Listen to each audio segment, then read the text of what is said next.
We are back. And after much backtracking, we're now on a quest to get, was it the third of these pulse blades or something? The second hadoken. Oh, goody, the second. Oh yeah. No, not that hadoken. Yeah, it will be fun if, well, considering the design of this guy is like Jovahexeon from Dark Stalkers, I wouldn't be surprised if it's bad hadoken. Or the hadoken from Ranma 1/2, or the hadoken from Dragon Ball Z. Oh, I love Wasn't that called type? I recall one of the characters' moves involving the word hadoken. I think it was a hadoken move. I can't really remember because here in my country they use the specific names, you know. Oh, speaking of Ranma 1/2, who wants to handle the fighting video game for that one? I actually have that game on Super Nintendo. Okay, wait, then. There is a Ranma half fighting game. Yes, hard battle. Okay then, audience, look forward to our upcoming Ranma 1/2 video, played by Dark Star. Yes, I'll probably be either using Shampoo or Panda Genma. Actually, better have fun. How about you play through all the stories? Or at least show all the endings, at least. Oh, sure.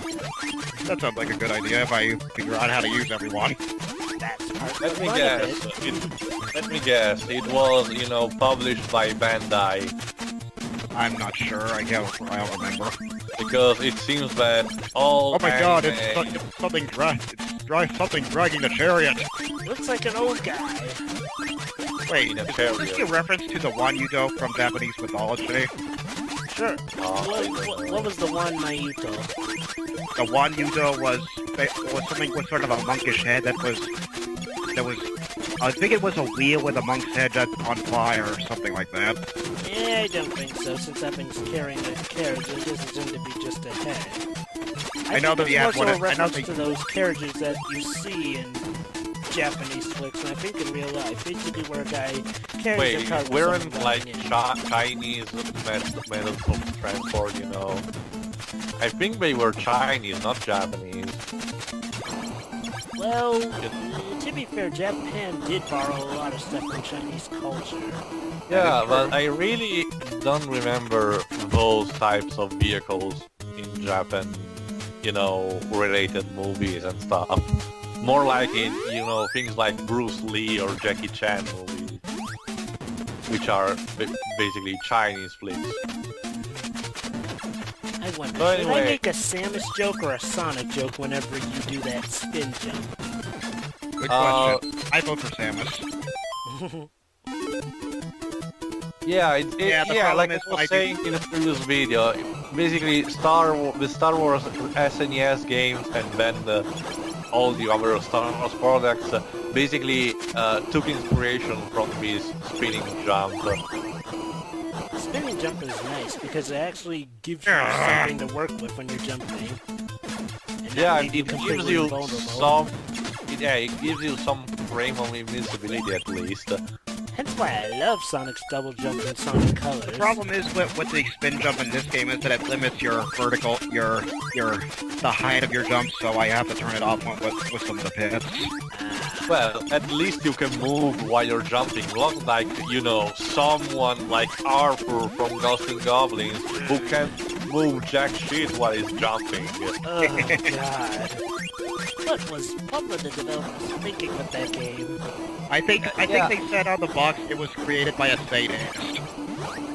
To be honest, I thought that was Mario 2, the Lost Level set was created by a sadist. To be honest, I played Ghosts and Goblins, you know, the 2013 Halloween, you know, and I knew, thanks to, you know, all the reviews and stuff, that it was a porting of an arcade game, you know.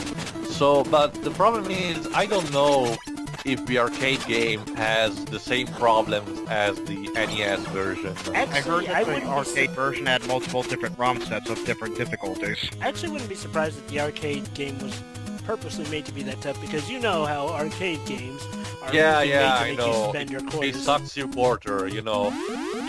Here in my country, we had a particular game that sucked all the quarters in the arcade machine, which was the Metal Slug series.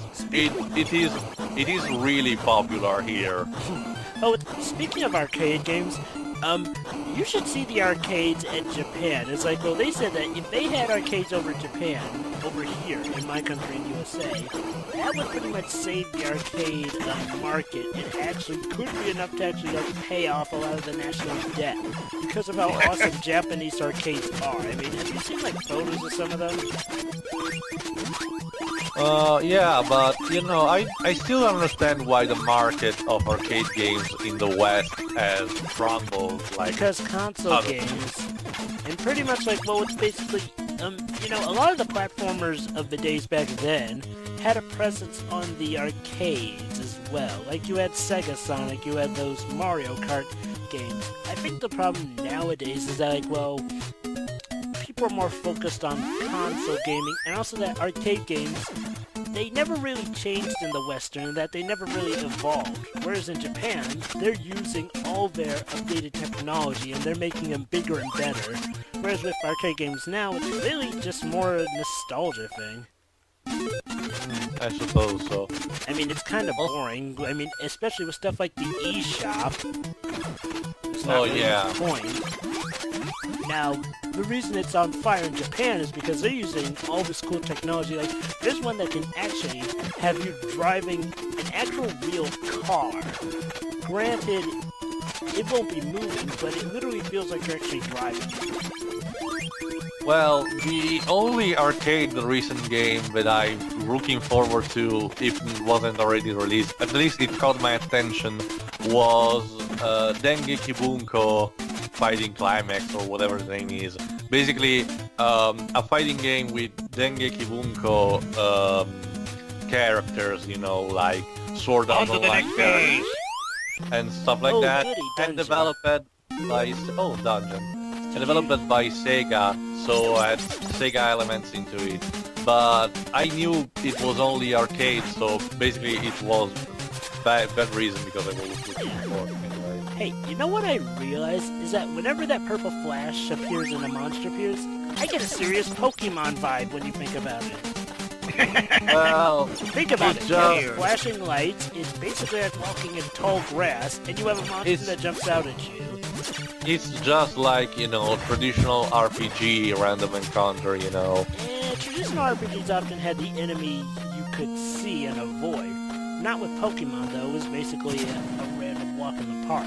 Well, the tall grass. Well, I don't know you, but the early Final Fantasies had this system of not knowing what the enemy was until you saw them. You know, it's just recently they had this system when you really see the enemy on the map before facing it. Yeah, speaking of Final Fantasy, well, you think Square Enix is gonna pull out anything big at this E3? Yeah, I made a prediction, sort of, you know. First thing first, we will have surely news about, you know, Final Fantasy 15 and Kingdom Hearts 3, you know. Kingdom Hearts 3, I'm worried about that game. It's not like, well, I still love Kingdom Hearts. I'm just worried with how the story's been going lately. So, anyway, they will show surely something about the 2.5 HD collection of Kingdom Hearts because they still need to do some kind of marketing with that. Cannot believe they're including coded. Then they need to, you know, they say they were, you know, announcing something related to Final Fantasy.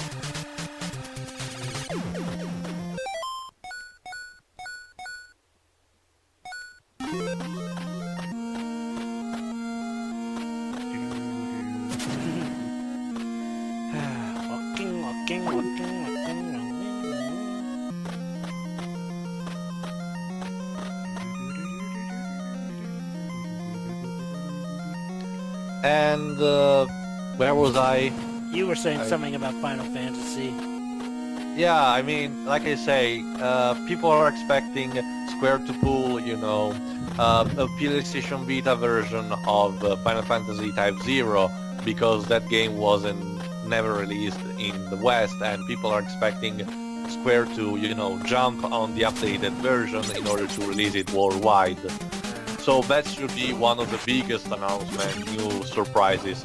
Then people are expecting Square Enix to reveal earlier at this E3 the Bravely Default sequel, which they teased about like hell in January.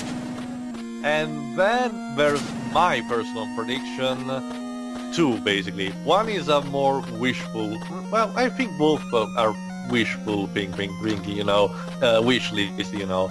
First is an actual game based on the Annie's Philosophy tech demo, you know, the one they showed with the crystal luminous graphic powerful engine or whatever the hell that was.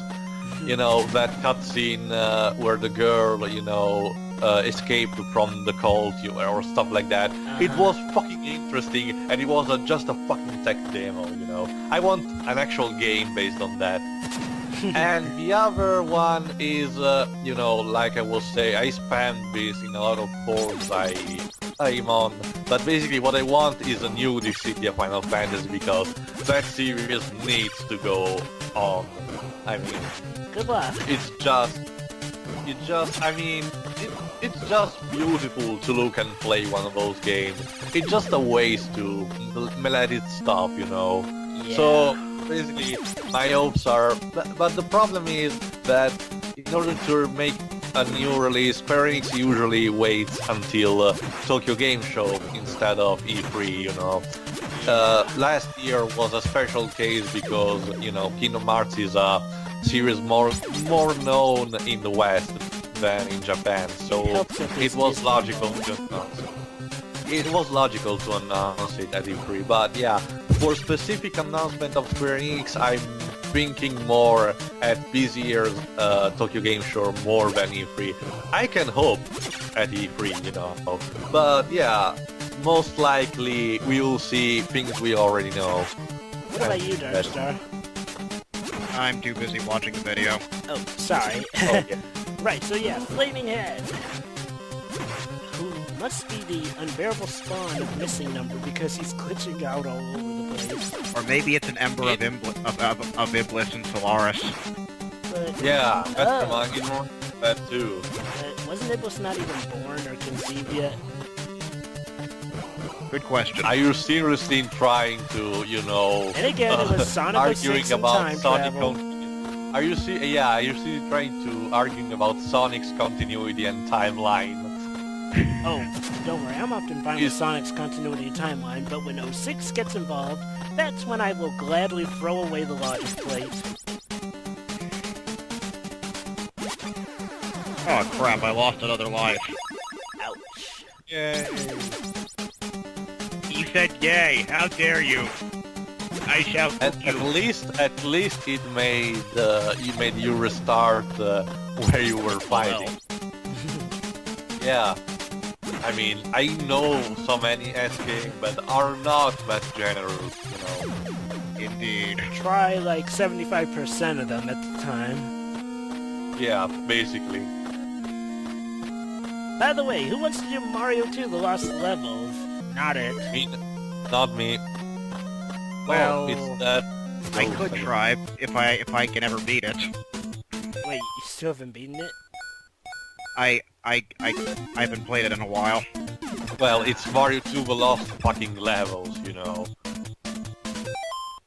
Don't worry, nobody blames you for that. It will be challenging if Nintendo actually release a Mario game with that kind of cheap difficulty in these modern times, because the general thinking about Mario right now is that it's too easy, you know. Especially with titles, will bring it in. especially with titles like, you know, New Super Mario Bros. 2 for the 3DS. People say, oh, it's too easy, you can have 99 lives on the get-go, and stuff like that.